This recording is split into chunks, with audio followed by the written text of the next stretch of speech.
होऊन जाईल। तर विलिनीकरणाची चर्चा दादा करत असते तर आमच्याशी केली नसती का असं फडणवीसांनी म्हटलं होतं। तर दादांना स्वगृही जायचं असेल तर फडणवीसांशी चर्चा करायची गरज काय असा सवाल संजय राऊतांनी विचारला। फडणवीसांसोबत प्रत्येक गोष्टीची चर्चा होतेच असं नाही असंही राऊतांनी म्हटलंय।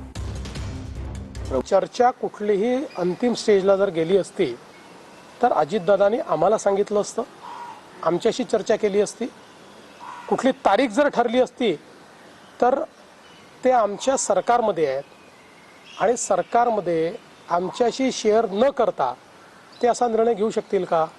त्यामुळे आता पवार साहेबांचं त्यांचं काय बोलणं झालं, कोणाचं त्यांचं काय बोलणं झालं मला याची कल्पना नाही। आमच्यापुरतं मी सांगतो की अशा प्रकारच्या तारखेची माहिती आम्हाला नाही। देवेंद्र फडणवीसांबरोबर प्रत्येक गोष्टीची चर्चा होते असं नाही ना। अजित पवार स्वतः त्या पक्षाचे नेते आणि प्रमुख होते ना। आता अजित पवार फडणवीसांबरोबर संदर्भात खादीत बरंच काय बोलायचे असं बोललो तर आम्ही। जर फडणवीस यांच्याशी त्यांनी चर्चा केली नसेल याचा अर्थ त्यांचा फडणवीसवर विश्वास नसेल।